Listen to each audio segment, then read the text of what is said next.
तो गाइस जैसा कि आप लोगों ने पिछले एपिसोड में देखा था। जैसे कि हांजे ने अपने मास्टर से बोला था कि आप यहाँ पे सीनियर ब्रदर और सीनियर सिस्टर को ये चांस दीजिए। इसी वजह से लियो काफ़ी खुश हो गया होता है, बोलने लगता है कि ब्रदर, तुम्हारे वजह से मेरा काफ़ी अच्छा हुआ है। अगर फ्यूचर में तुम्हें कोई ज़रूरत हो तो मुझे याद कर सकते हो। हांजे यहाँ पे बोलने लगता है कि जूनियर यहाँ पे विश करता है कि आपका सब कुछ अच्छा हो। और सिस्टम दिखा रहा होता है कि लिव यहाँ पे एक स्टार फेवरेबिलिटी हांजो की तरफ दिखा रहा है। और दूसरी तरह यहाँ पे यूनर आ जाती है, बोलने लगती है कि सीनियर ब्रदर, आपके लिए थैंक यू। अगर आपको कोई काम नहीं है तो मैं यहाँ पे जूनियर ब्रदर को यहाँ से लेके जाना चाहूँगा। और यहाँ पे सीनियर बताने लगते हैं कि जूनियर सिस्टर, फाइनली तुम भी यहाँ पे सीनियर बन चुकी हो और लगता है कि तुम अपने जूनियर का काफ़ी अच्छा ख्याल रखती हो। अगर ऐसा है तो मैं यहाँ से जाता हूँ।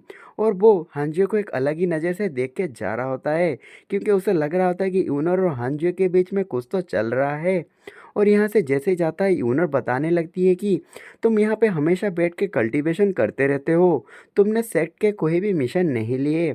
अगर तुम चाहो तो मैं तुम्हें यहाँ पे गाइड कर सकती हूँ कि तुम कोई मिशन ले सको। हांजे बोलने था कि क्या सेट के मिशन, क्या मैं ये चूज़ ना करूँ तो चलेगा? तभी यूनर बताने लगती है, ये देखा जाए तो कंपलसरी तो नहीं है, तुम यहाँ पे कल्टीवेशन करते रहते हो, इस वजह से अगर ऐसे करोगे तो तुम्हारी पोटेंशियल स्लो हो जाएगी। अगर तुम मिशन करोगे तो तुम्हें कल्टीवेशन रिसोर्सेस मिलेंगे। हांजो बताने लगता है कि इसकी कोई ज़रूरत नहीं है सीनियर सिस्टर, क्योंकि मेरे पास जितने भी स्पिरिट स्टोन है वो मेरे लिए काफ़ी है कल्टीवेशन करने के लिए।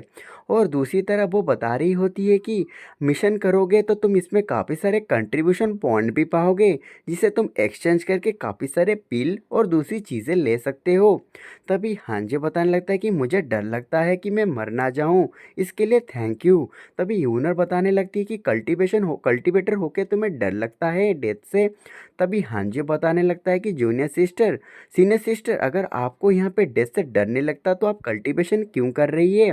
तभी यूनर सोच रही होती इसके बाद में तो दम है। तभी मास्टर सोच रहे होते हैं कि ये लगता है हांजे कोई स्पाई नहीं है फेल्डिस कल्टीवेटर का। और दूसरी तरफ यहाँ पे यूनर बता रही होती है कि तुम्हें कार्ड हो। मास्टर सोच रहे होते हैं कि एक नॉर्मल सा कल्टीवेटर है जिसके पास रिसोर्सेज की कमी नहीं है, सुपीरियर टैलेंट है। मुझे लगता है कि मुझे हांजे को थोड़ा और ऑब्जर्व करने की ज़रूरत है। 10 साल बीत चुके होते हैं थंडर स्पिरिचुअल पूल में।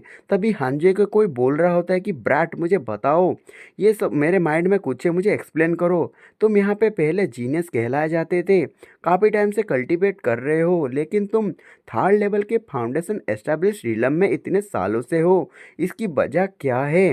तभी हांजे को दिखाया जाता है, बोलने लगता है कि कल्टीवेशन की जब बात आती है इसके ऊपर बोलना काफ़ी मुश्किल सी बात है, मैं कैसे बताऊं? तभी पेड़ बोलने लगता है कि हाँ, कल्टीवेशन इतना आसान नहीं होता जो कि तुम ऐसे ही उठो और कल्टीवेट करके बढ़ जाओ, पावरफुल बन जाओ। फिर हांजी अपने मन में सोच रहा होता है कि सबको लगता है कि मैं थर्ड लेवल का फाउंडेशन एस्टेब्लिश रिलम में हूँ, लेकिन ये सही नहीं है। और ये जो foundation establish realm third level पे है, इस वजह से मुझे यहाँ पे 400 सुपीरियर क्वालिटी के स्पिरिचुअल स्टोन पड़ते हैं। अगर मैं मेरी power original power fifth level की फाउंडेशन एस्टेब्लिश रिलम में हूँ, अगर मैं यहाँ पे कम पावर दिखाऊंगा तो मुझे कम स्पिरिचुअल स्टोन पड़ेंगे, लेकिन अगर मैं ज़्यादा पावरफुल दिखाऊंगा तो मुझे ज़्यादा स्पिरिचुअल स्टोन पड़ेंगे। इसी वजह से जितना कम हो सके उतना स्पिरिचुअल स्टोन पड़े, इसलिए मैंने अपने पावर को यहाँ पे सप्रेस किया है। हाँ जी, यहाँ पे देखता है पीछे से मोपू आ गया होता है, बोलना था कि ब्रदर हान, काफ़ी टाइम हो गए हैं तुम यहाँ हो। और यहाँ पे हांजे बोलना था कि हाँ ब्रदर, तुम आज यहाँ पे आए हो, काफ़ी टाइम से नहीं आए थे। ये तुम्हारे पीछे जो पर्सन है ये कौन है? तभी मोबू बताने लगता है कि मैं, ये मेरी सिस्टर है, यंगर सिस्टर, मेरे क्लान से ही है, जिसका नाम मोजू है। तभी हांजे हेलो बोलता है। तभी ये लड़की बोलने लगती है कि जैसा कि मेरे ब्रदर ने तुम्हारे बारे में मेंशन किया था, जो जेड सेरन पिक से है, और वो बोलने लगती है कि वो अभी भी थर्ड लेवल की फाउंडेशन एस्टेब्लिश रीलम में है। मेरे ब्रदर ने बोला था कि तुम यहाँ पे लगता है तुम यहाँ पे 6 लेवल पे पहुँच गए हो, लेकिन देखा जाए तो तुम यहाँ पे थर्ड लेवल पे ही हो। तभी हांजे बोलने लगता है कि मैं यहाँ पे स्टेडी स्टेडी धीरे धीरे करके कल्टीवेट करना चाहता हूँ, और मैं यहाँ पे कल्टीवेशन करने जा रहा हूँ, जिसके लिए मुझे काफ़ी सारे स्पिरिट स्टोन पड़ते हैं। इसीलिए मैं बता देना चाहता हूँ, आप लोग अगर यहाँ पे कल्टीवेशन करना चाहते हो तो थोड़ा दूर बैठ के कल्टीवेट करो, नहीं तो आपको प्रॉब्लम होगा। तभी हांजे यहाँ पे ये सब चीज़ें बोल रहा होता है। मौजू बोलने लगती है कि जो तुम सो कॉल्ड जीनियस ब्रदर हो, जैसा कि मेरे ब्रदर ने बताया था, लेकिन तुम्हारे पास जो पोटेंशियल है बहुत कम है, क्योंकि तुमने इतने सालों के अंदर कोई भी प्रोग्रेस नहीं किया है। कितना डिसअपॉइंटिंग है ये।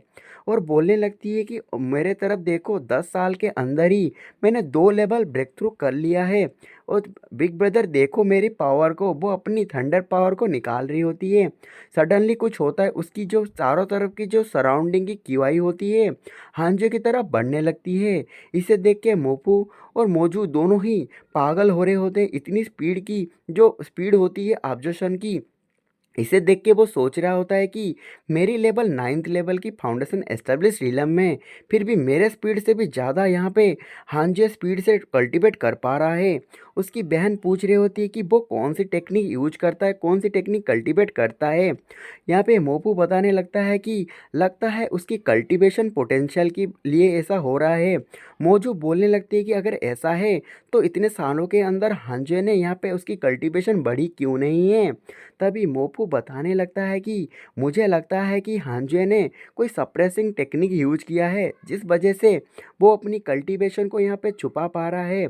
लगता है उसकी कल्टीवेशन मेरे आसपास आ चुकी है, मेरे 9th लेवल की फाउंडेशन एस्टेब्लिश रिलम में, लेकिन एक्चुअली वो 5th लेवल पे होता है। तभी यहाँ पे दिखाया जाता है मोपू और मोजू की दो दो स्टार फेवरेबिलिटी हांजे की तरफ आ चुकी होती है। और यहाँ पे वो बता रहा होता है कि दुनिया में हमसे कोई ना कोई अच्छा होता है। 8 साल बीत चुके होते हैं। हांजे बोलता है कि मेरी थंडर कल्टीवेशन पावर यहाँ पे 9th लेवल पे ब्रेक थ्रू कर चुकी होती है। इसीलिए वो बोलता है सीनियर मैं आपको ट्रबल करूँगा, मुझे जो ट्रांसफॉर्मेशन है जो आ रहे हैं उससे मुझे इनर सेक्ट में भेज दीजिए, जहाँ के जाके मैं अपनी सैलरी को कलेक्ट कर सकूँ। और मैं काफ़ी टाइम हो चुके हैं नहीं गया हूँ, लगता है मुझे कितनी स्पिरिचुअल स्टोन मिलेंगे मैं वो सोच रहा हूँ। वो पेड़ बोलने लगता है कि बच्चे लगता है कोई सप्रेसिंग टेक्निक तुमने यूज किया है, जिस वजह से तुम्हारी पावर यहाँ पे कम दिखा रही है। मेरे पास एक अपॉर्चुनिटी है। हांजे बोलता है कि वो डेंजरस है। पेड़ बोलता है हाँ नेचुरली वो रिस्क में रहता है। तभी हांजे बोलता है अगर ऐसी बात है तो ठीक है। वो जाने लगता है। पेड़ बोलने लगता है कि तुम रुक जाओ वहीं पे वेट करो, लेकिन हांजे नहीं सुनता और निकल आता है। हांजे मन में सोच रहा था अपॉर्चुनिटी इसे सुनने में तो अच्छा लगता है, लेकिन अगर मैं अपॉर्चुनिटी में डेंजर में पड़ जाऊंगा तो दिक्कत होगा। अच्छा होगा जो सैलरी है उसे लूँ और मैं कल्टीवेशन करूँ। जैसे जा रहा होता है काफ़ी सारी लड़कियां बोलने लगती है कि देखो एक हैंडसम सा गाय वहाँ जा रहा है, वो कहाँ से है, जेड प्योर सेट में कब आया। मुझे लगता कोई बोलने लगता है कि मैंने उसे जेड सेरन पीक में देखा है। कोई बोलने लगता है उसका नाम क्या है। पाक आस पास के जो बंदे होते हैं वो भी शौक हो रहे होते हैं। हांजे सोच रहा होता है कि मेरी जो अट्रैक्टिवनेस है इसी वजह से मैं दिक्कत में आ जाता हूँ। सडनली कोई आ जाता है, हांजे को पकड़ लेता है वो, और मौजू होता है। और वो बोलने लगती है कि कितना कॉन्फिडेंस है जो मैं काफ़ी टाइम के बाद हम मिल रहे हैं। तभी जो लड़कियां होती है बोल लेती कि कमीनी कौन है तू। ले यहाँ पे मौजू बोल रही होती है कि ब्रदर हान मेरे पास आपके लिए कुछ है, एक अपॉर्चुनिटी है जो आपके लिए काफ़ी फायदेमंद होगा। हांजे इसे सुन के मुंह बना लेता है, बोलने था कि और एक अपॉर्चुनिटी आ चुका है।